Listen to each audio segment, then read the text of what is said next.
Welcome to Pulp Tales, fascinating stories of the pulp magazines and the creative minds that brought them to life.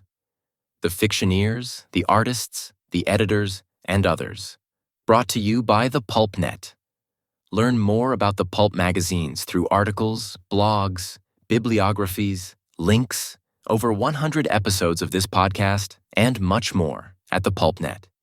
Your link to the pulp magazines for almost 30 years. Online at thepulp.net. Yeah, so let's start at the beginning. Obviously, George Powell, he wasn't like a fan of Doc Savage. He, like the rest of us, he saw the books at the bookstores, and he thought the covers were amazing. He's a visual special effects guy. He thought they were really cool, and he noticed when he would come back to the bookstore that they were sold out. And he's like, oh, this could be something. And so he had optioned it in '71. He bought on the writer Joe Morheim. And when he's describing the project, he says there'll be pure escapism, a little camp, and a bit nostalgic. We want to appeal to children and adults who love action, adventure, good entertainment. So from the very beginning, he had been using the word camp. In this episode of Pulp Tales, pulp collector Chris Kalb, co-publisher at Age of Aces Books, and artist and filmmaker Ron Hill reflect on Doc Savage, the Man of Bronze, on the movie's 50th anniversary. Produced by George Powell and directed by Michael Anderson, the film was released in 1975.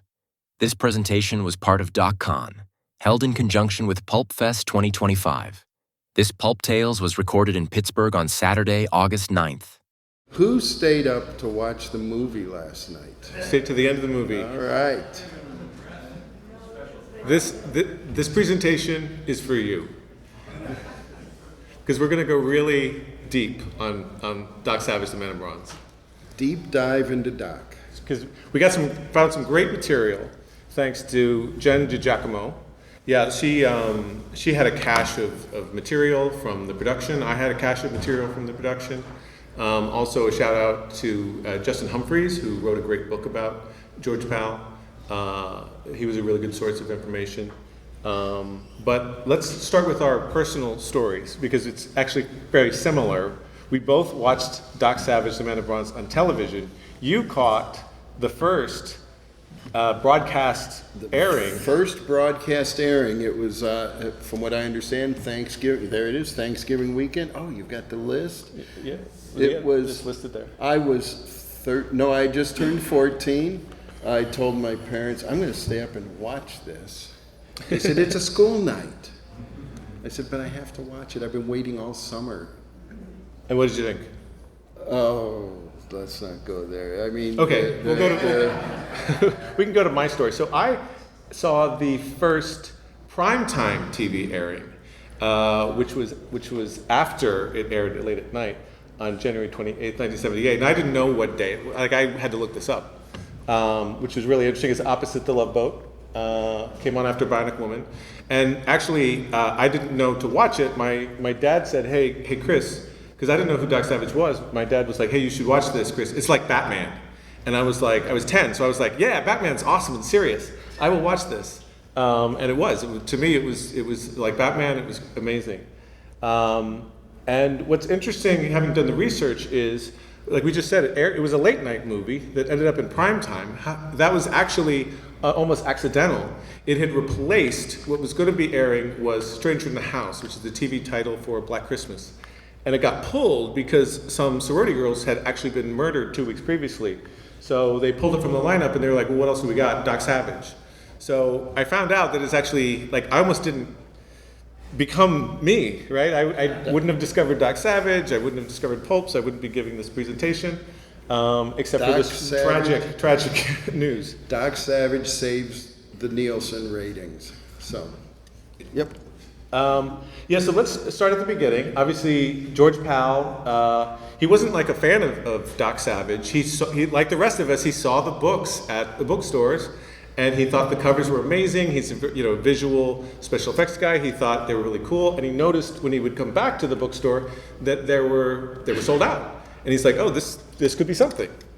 And so he had optioned it in '71. He bought on the writer Joe Morheim, and from the very beginning, this is the first article I could find. It's from Cinefantastique, spring of 1972. And when he's describing the project, he says there'll be pure escapism, a little camp, and a bit nostalgic. We want to appeal to children and adults who love action, adventure, good entertainment. So from the very beginning, he had been using the word camp. I don't know if he knew exactly what that meant. I think he thought it was, it's going to be fun and tongue-in-cheek. But I've heard stories that they edited it, they added this campy stuff at the end, in the edit, and with the music. I think he's the one that started the camp and the humor, but it may not have turned out exactly as he intended, but I think, and Justin Humphries would agree, it was his idea to make us a lighter G film. I have not read Humphries' book about Pal, but yeah.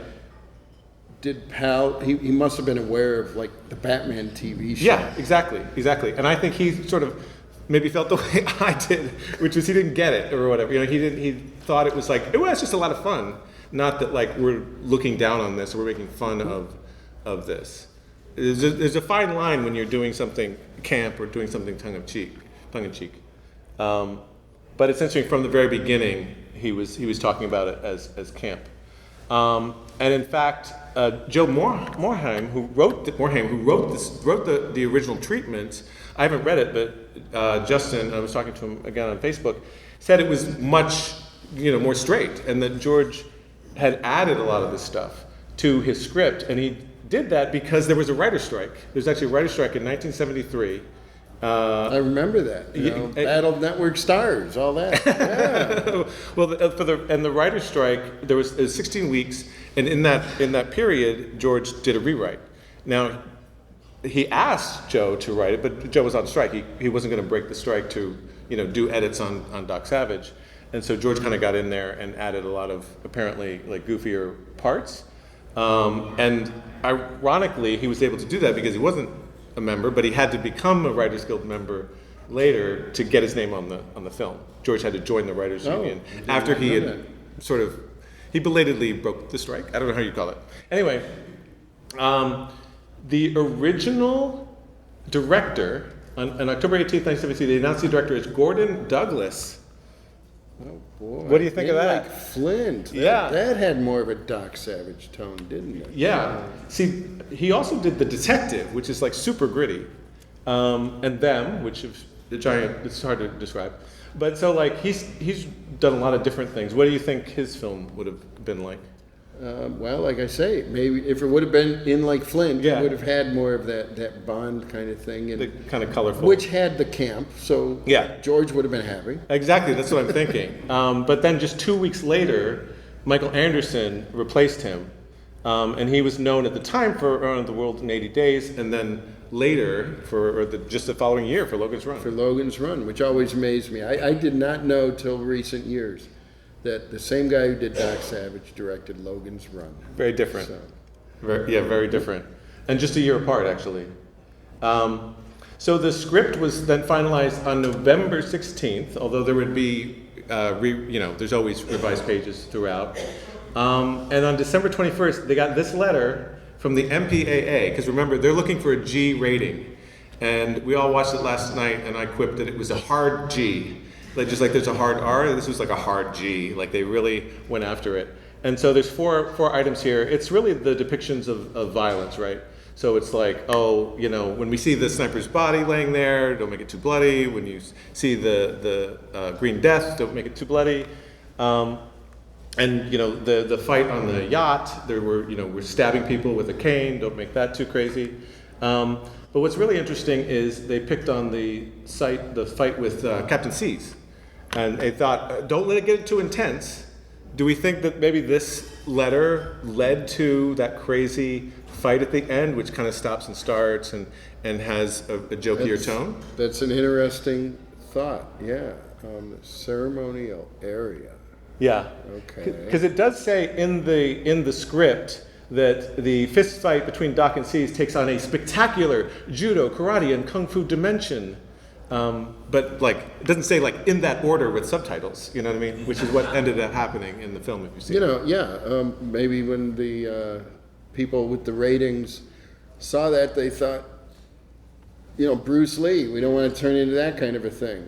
Exactly. Yeah, Like, how can yeah. we like tone this down for kids? Anyway, it's interesting. So they did the movie's going to film in January. They started their search in December, and they put these posters on the right in movie theaters, and it kind of doubles as promotion of like, hey, we're making Doc Savage. But they really were kind of casting a wide net, and then that ad was in Variety on December 13th, I think. And thousands of people applied, and I learned Anybody famous? Well, I learned 20 people were kind of in the running, and this guy was among them. If you know William Smith, who played a lot of like bikers, and he was in like Any Which Way But Loose, and he did, he's kind of he's a big, looks like a big hulking guy. He was in Rich Man Poor Man, and he's done a lot of different things. You'd know it's one of those actors where you're like, oh, that guy. But Father. what? He was Conan's father in the first Conan movie. Yes.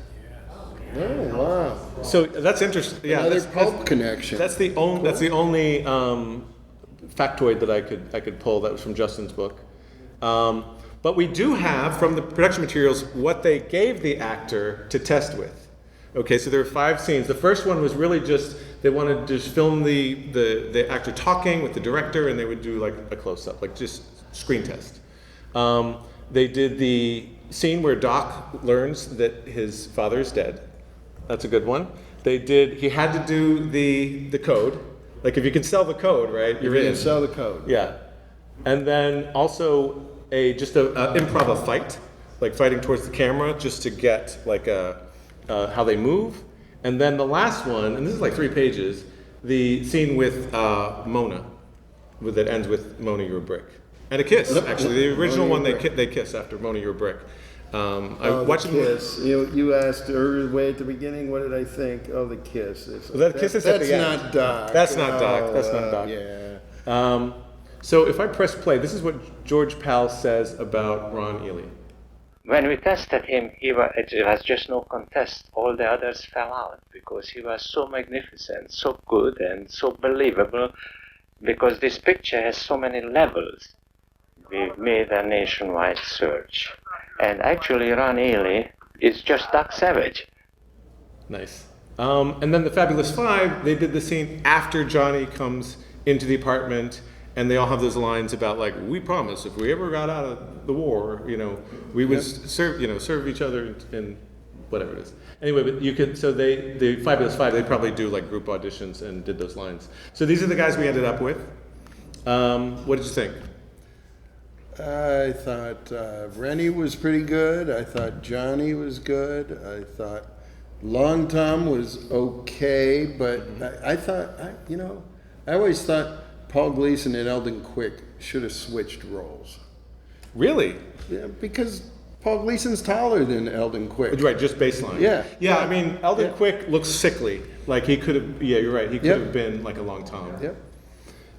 They apparently had other choices, but part of the deal was Warner Brothers wanted to only accept actors that would do multiple pictures for the same price.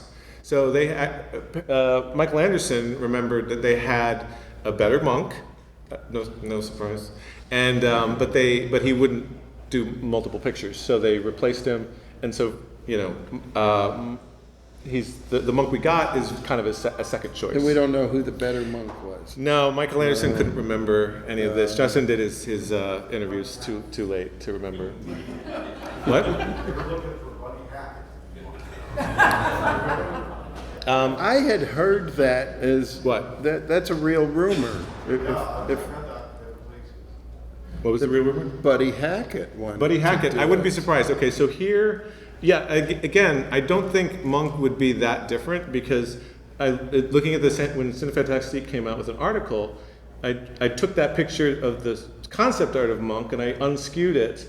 Like Pal's impression of Monk was always going to be that he's like fat and like a Buddy Hackett type, frankly, with little habeas corpus in the pocket and whatever. I don't think he was ever going to be that different from. He might have more charisma, but he wouldn't be the Monk we know, which we think of as like stocky and like muscled and a tough guy. Yeah. with a voice like this.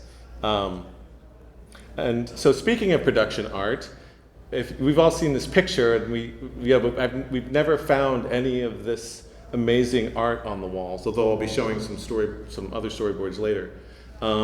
But I just needed to point out that they've got the Steranko artwork from the comic scene from '72 there on the wall, which was definitely an influence on Ron Ely's costume.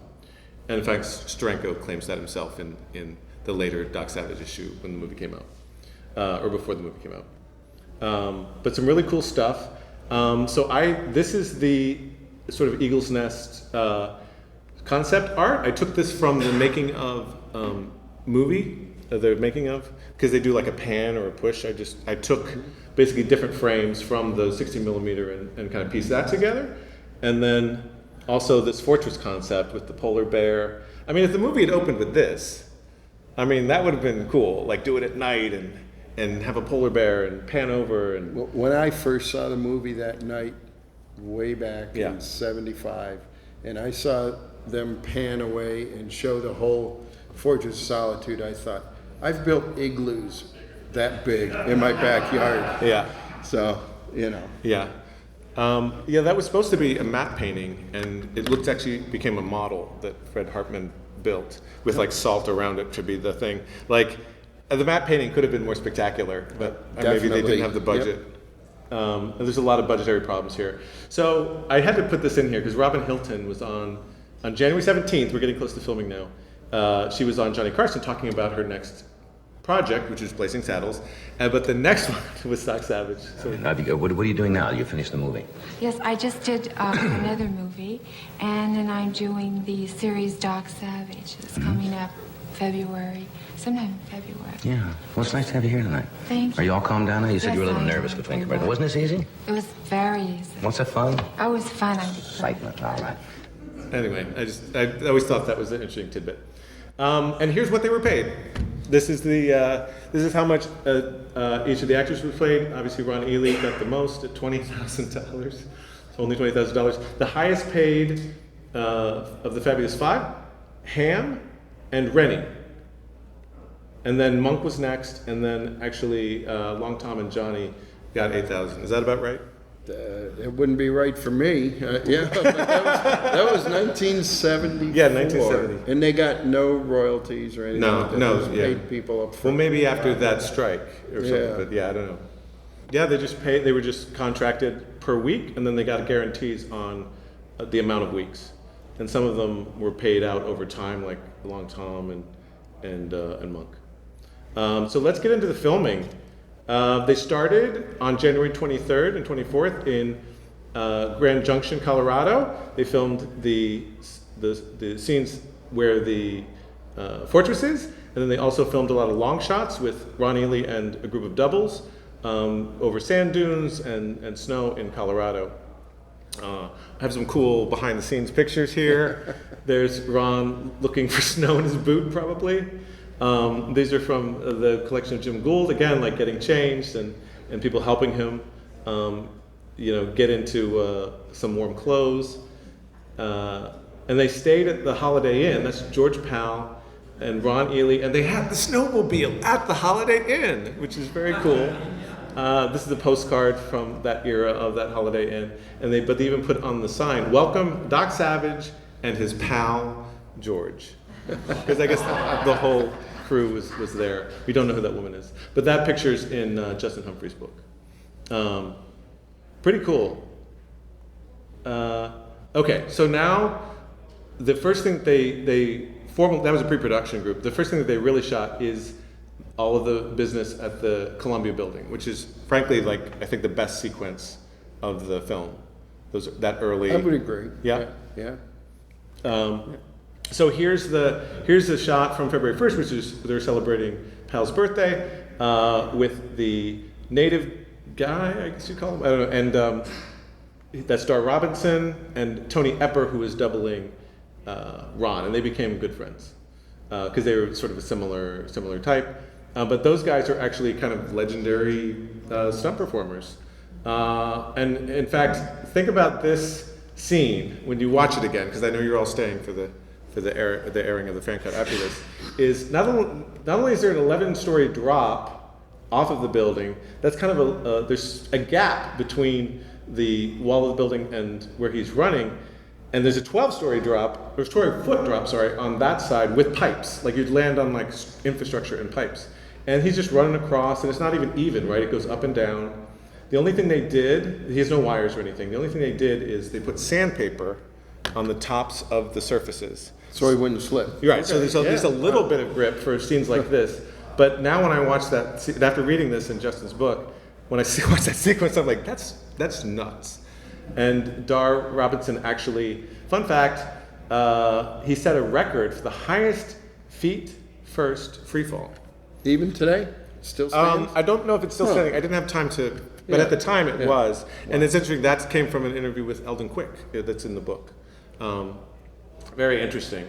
So now, thanks to Jen, we have the storyboards from this scene. And I've matched up the storyboards with the footage. I've cut out all of the business, most of the business with the Fabulous Five, because it wasn't storyboarded. Hold your applause.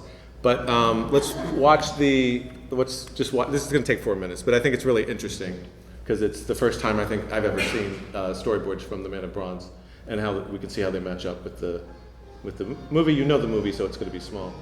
And I should mention that the cinematographer of this movie, Fred Koenenkamp, is an Academy Award winner.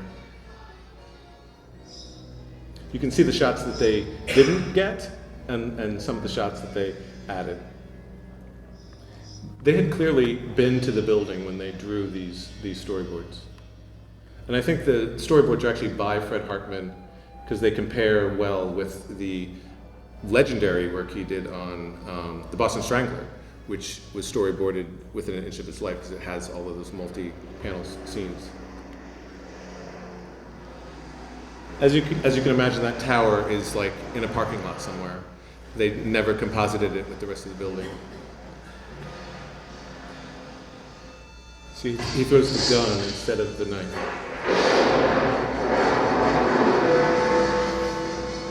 And he's actually trying to scale down when he falls. He doesn't just like get scared.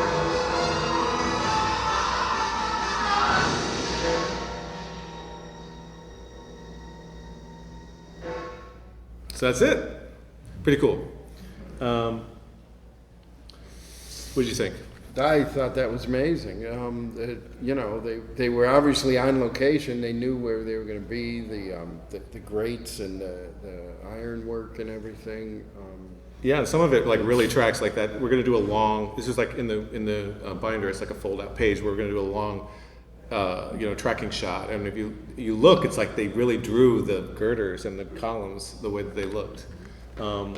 And then other places they definitely had to fill in. And there's even a note in the script like, remember to get some shots of Rennie pulling up the ladder, because it wasn't in the storyboard. And that's how they use the storyboard, is they show it to everybody involved at production. Here's what we want to try to achieve. Does anyone know? Did they do the whole movie? I mean, yeah. There's a picture that we saw earlier where it's Eli, and Anderson and Pal, and there's a lot of little pictures from storyboards. Probably a lot of the set pieces. There are some set pieces, we'll talk about deleted scenes later, that didn't survive. So those would be the ones that would be fun to see. So on the tail end of this, this quick scene of them coming down in an elevator and getting in the car, and you can see Doc's other vehicles there too, was filmed like right near that Eastern building, just down the street basically, at a place called All Right Auto Parks. And now it's Joe's Auto Parks. So I just thought that was interesting. I'm sorry, I said this was going to be a deep dive. Yeah. Do they have placards there, and do people line up to take pictures? I did find a picture on Google. I didn't include it. Maybe a .con location sometime. But when they actually get out of there, this scene is not near the building at all. It's on Columbia Ranch, which is a big studio. And they have this New York street, and they did the alley there. And so this whole scene, Doc comes out, all that stuff. So I got off of eBay at some point a bunch of contact sheets from a studio photographer. And so these are tiny pictures, but I have a powerful scanner. I've blown up all of the pictures so we can take a look at some behind the scenes. I'm just gonna let it run. Behind the scenes on that day of shooting when Doc comes out the doors, from when he's putting on his boots to when he actually gets outside. But behind the scenes stuff that I don't think anyone's seen. I like these moody shots. I think the photographer had like aspirations to be like a movie maker's thing. There we go. See, now you recognize they're doing sort of a rehearsal by those doors. I think that's it. But anyway, a unique look. The thing about seeing those, and I think back to when George Pal says he is Doc Savage, and when you see Ely with the other production people and how he towers over them, and how he seems, even in just those still photos, he seems to be very much a part of the team, not a boss, not on airs, not like stuck up or working anything. with everybody. Yes, like, what do you think? He was pointing at something on his wrist, like a very collaborative. It looks like, and I think he's like the best thing in the movie. I mean, hands down. Yeah. To me, you can always watch him, and it's a good movie. And so then, just a couple days later, February 7th and 8th, they filmed at the Santa Monica Airport. They filmed outside on one day and inside on the other day. Let's take a look at some of these pictures. I had to cut a bunch of photos. I just had too many from those tiny little. It measures like 36 pictures on a contact sheet. But they're like playing games on the side, which I love. And this is a mix of slides and contact sheet. I like how he still has the protection from the makeup. That's right. You gotta keep that. I think you can see that was Michael Anderson. And so they're seeing that the cases are too low in the scene, so they're going to put them down on boxes so that when they do the shot, they don't go out of frame. And I love this where they're playing backgammon. And they're actually sitting in other people's chairs, like that says Eldon Quick, as if like two other guys were playing backgammon, and then they sat down to play backgammon. By all accounts, everyone had a great time on filming this. From what Justin says, because he did interviews with several people, and Michael Anderson was really nice. The criticism was he was like too nice.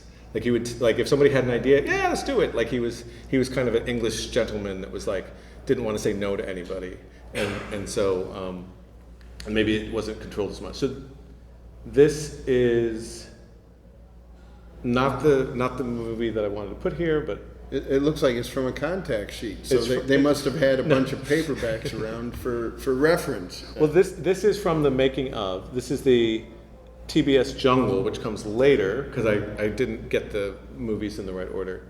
But we don't need to watch it.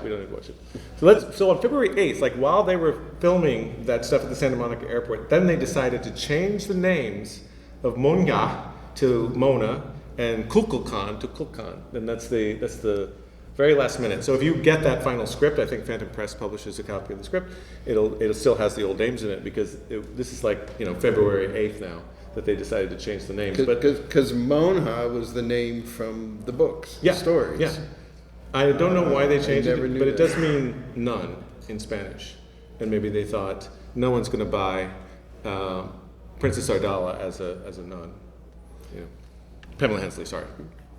Then they went to Camorra Crest. Like I think a lot of these location shoots are, they look great, right? Mm-hmm. It's the studio and a lot of stuff that slows them down. So I have a bunch of these call sheets for every day of filming, and if they're going to a location, they include a map, and this map goes from the studio to the location, but neither of them are actually on the map. They had to draw them into the map.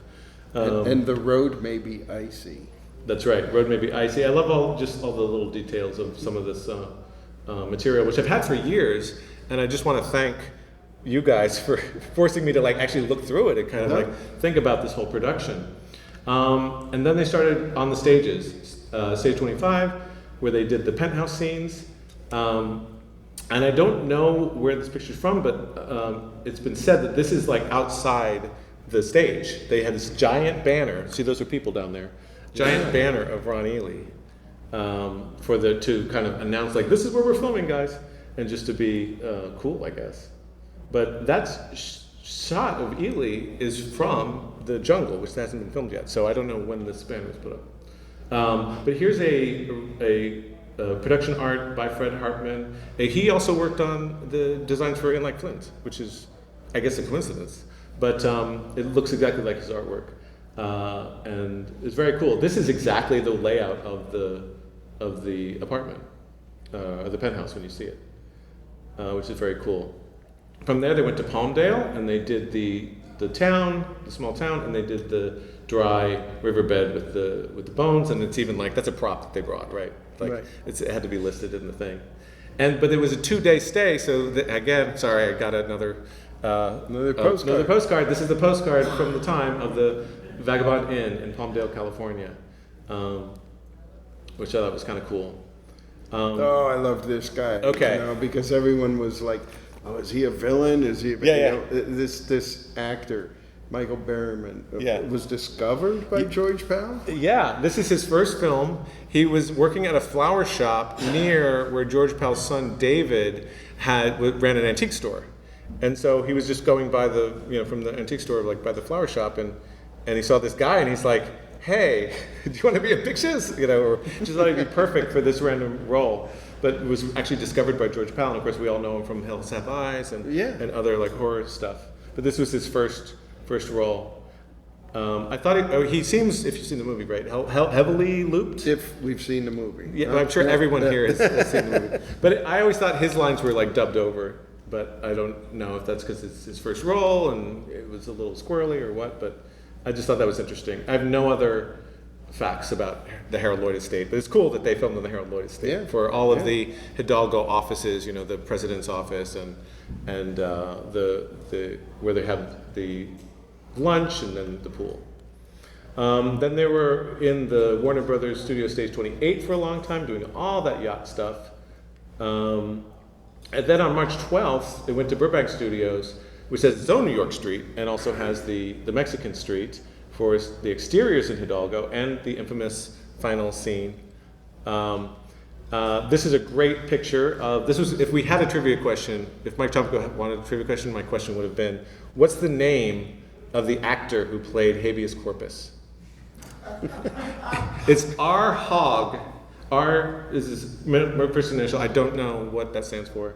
R. Hogg. And what other acting credits does he have? I don't think he has any, because actually there were like 6 pigs and they all squealed and ruined every shot and everybody hated them. So I don't think he worked again, or he grew up and he became food. I don't know. But that's a great question, because like they obviously this is like a setup picture that's funny, because if you look at the actual shooting schedule, it's just under livestock pig. Like he's not like a celebrity. Yeah, I was going. This would have been,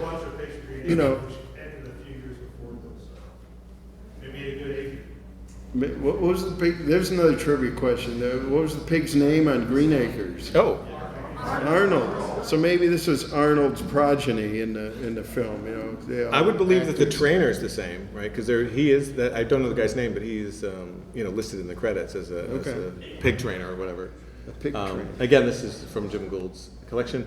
And then on that final scene, the old lady that crosses the street, I thought this was interesting, is the wife of Walter Lantz, Grace Stafford, and because he was great friends with George Pal, they were animators, right? Okay, right. Right, Walter Lantz and George Pal, and so she makes this cameo, and the doll that she drops that the scout picks up is an Andy Panda doll. Like I never noticed that. And there it is, the Andy Panda. There's the Andy Panda. Who played the Boy Scout that helps her across the street? Yeah, who played the scout? I don't know. That's a great trivia question.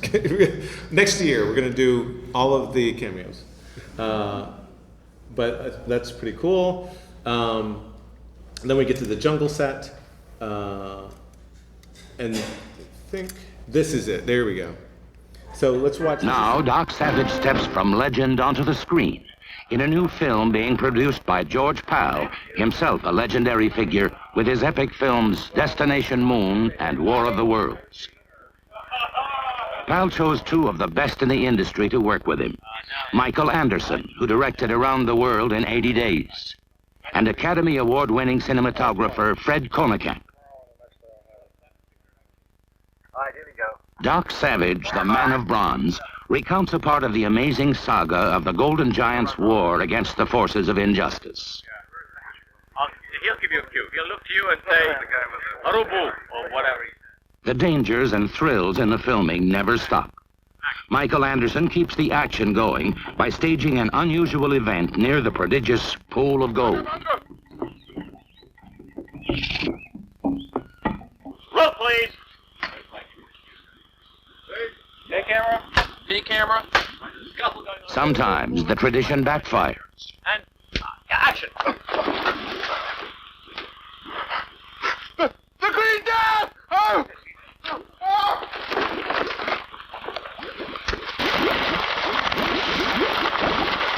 Okay, get him out of there. Everything author Kenneth Robeson's character did was the greatest. Doc Savage was an invincible adversary with incredible strength.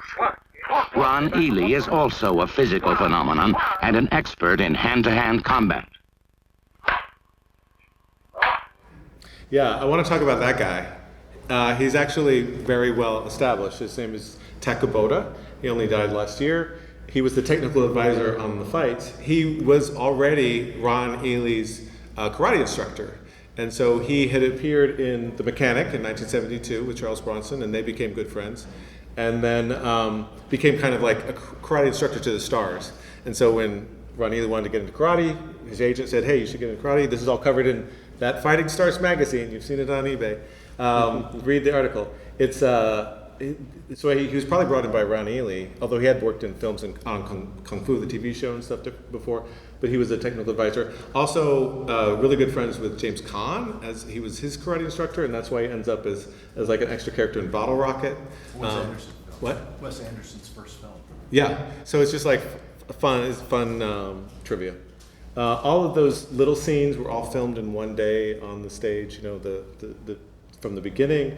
A couple of them were on the next day at Burbank Studios lot, and then the last thing they filmed was inside the Fortress of Solitude, and there's a beautiful illustration. I just have to point out that obviously the construction of the fireplace in the center is different, but the Fortress of Solitude is actually written or debossed on the cone. It's not a sign over the door. It looks more like Doc Savage lettering that's like been pressed out of the metal, which would have been cool and more subtle, let's be honest. Yeah, so that's it for sort of the filming of the movie. But those are so cool, man. We sure did make you do a lot of work for that, didn't we? Happy to do it. Let's talk about some deleted scenes really quickly. And so this scene is in the trailer. It's not in the movie. Right, because at the end you just see him drive off, but here in the trailer there's like a close-up of Ron Ely driving. I thought that was interesting. Okay, so this promo that I'm going to play is from. If you've seen it, it's on I'm just showing part of it. It's on a Fantastic Worlds of George Powell DVD as an extra. What's interesting about it is it has an alternate scene with the snowmobile in the Arctic, and you'll see that it's a little bit longer before they do the push-in and things like that.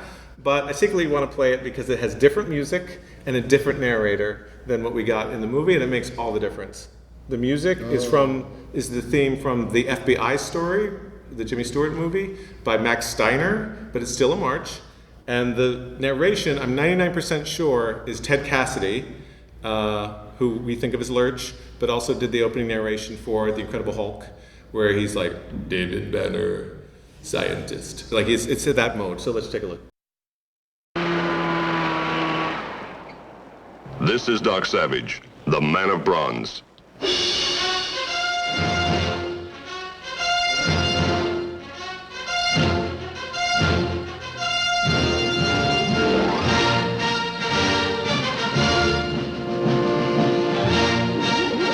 No glint.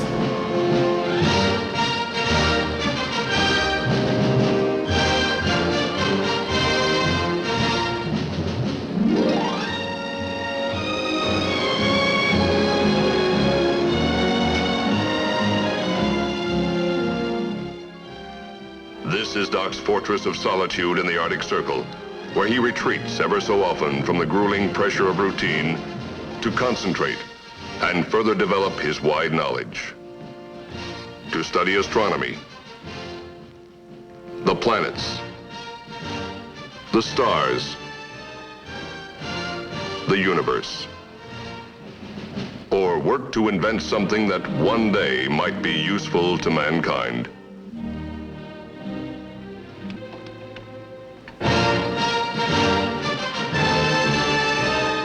So that I thought was really, it just shows you how different the movie could be, and it's kind of a trailer for the fact that we have a fan cut following this talk, where people have done similar things, different music, different narration. It definitely the voiceover sounds better. Yeah, I always thought the voiceover sounded like the guy who did Fractured Fairy Tales. Paul Frees, it probably was. Yeah. The VHS I discovered has more footage on the top and bottom, just like it's actually just a different framing, so don't throw out that VHS. Okay, now we get to some of the cut scenes. Doc was actually exercising while he's waiting for the fish to come up, and then actually gets the fish. So this sequence, you'll see it's number 15, we're also going to see 16 and 17. It's he gets the fish, then he eats the fish, and of course washes it down with milk. And so this is a shot from there. Again, this is thanks to Jim Gould. And then he's listening to music while he's eating the fish. He gets up, plays some piano, and then does this like conducting thing because he's so moved by the music. If they'd kept that in the film, would it have improved it? I think it would slow it down. Although we all know Doc was a violinist, right? Right, and he did all those. He rearranged all of the songs on Cigar So Ogre. Remember, they were stuck, and they needed to entertain the. So he did rearrangements of the songs to keep people entertained. There's a scene later before when Doc's looking at the slides and he gets attacked by the green snakes. Before that, there's a long scene with Monk. It really just kind of explains what he's doing. We can kind of guess what he's doing. But we do have this one studio still that was released that captured it.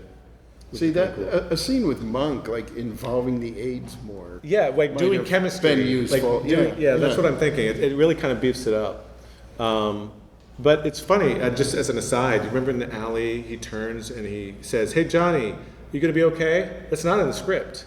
So I think they were consciously adding moments like that too, though, that would make them feel like a team. Which is why Ron Ely is Doc. He's concerned about everyone at all times. Totally. Now, we don't have any stills from this, but this is a scene that follows on from Ham and Monk eating enchiladas. You were telling me about this. Yeah. So it's basically, he says, "You're going to get fat if you eat that," and then he eats it, and it's like super spicy. And they actually, you can see in the special effects, they rig it so that his hat flies off. That's how hot it is. And Rennie, who at the beginning of the scene had gone to get water for the steaming radiator, is coming back, and Ham grabs the water and pours it over his head to cool down. And the fact that there's a line drawn through the script, that means that they filmed it. So this is George Powell's script, and they would mark off the things that they had filmed. So my impression is that this is a deleted scene, like somewhere in the Warner trash bin. I gotta know where. Yeah. Maybe somewhere. If we ever got something that was more than just an archive release, but like a real 50th anniversary release, maybe people would be moved to kind of find some of this material. So that's cool.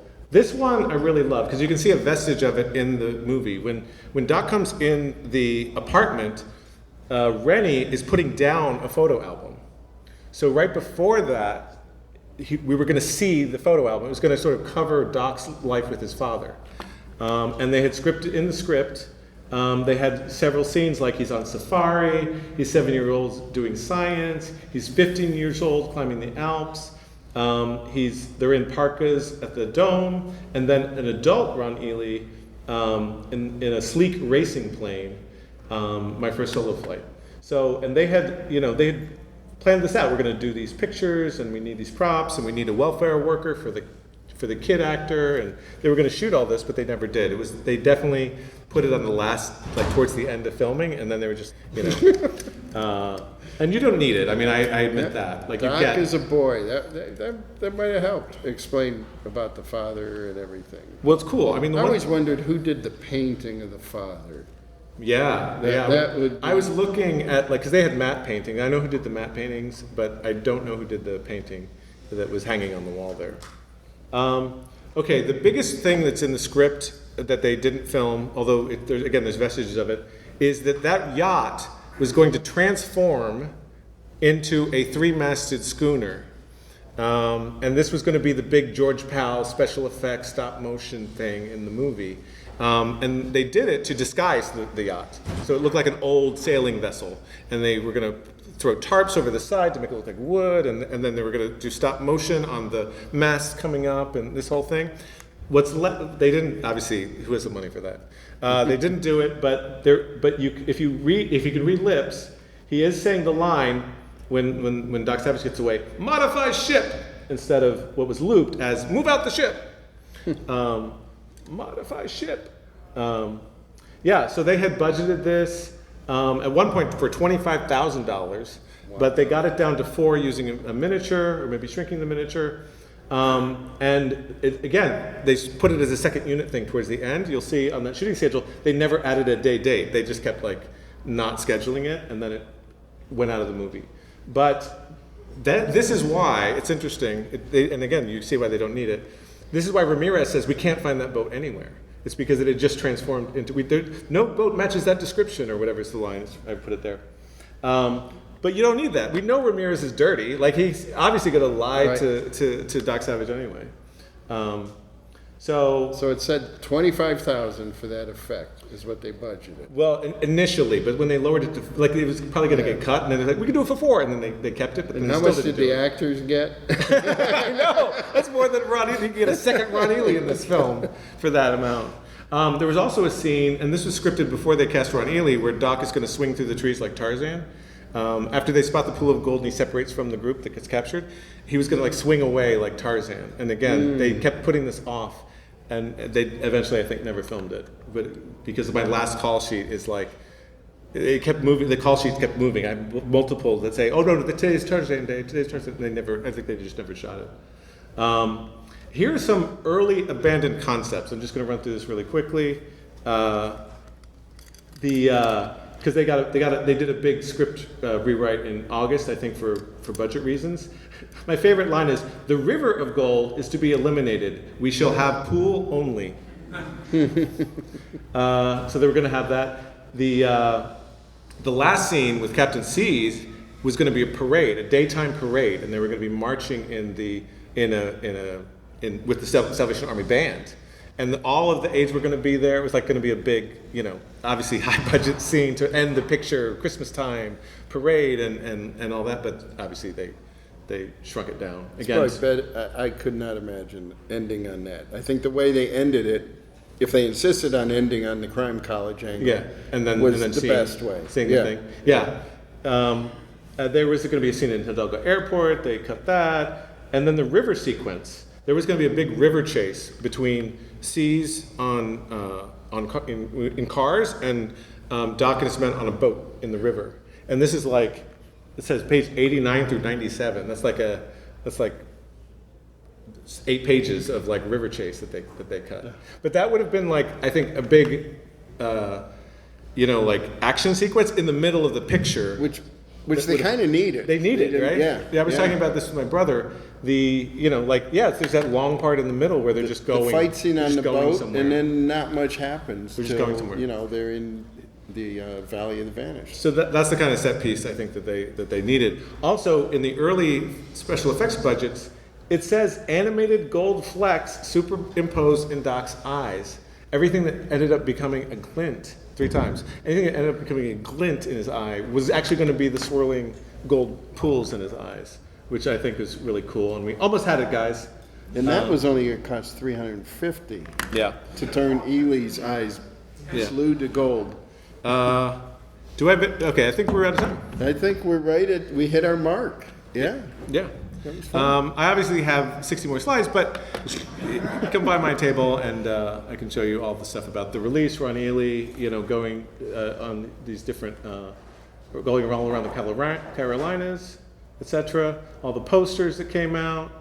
Anyway, thanks everybody for coming to this talk. I hope we have a little bit different view of the movie. Maybe these guys were trying to make something. They didn't have the budget necessarily.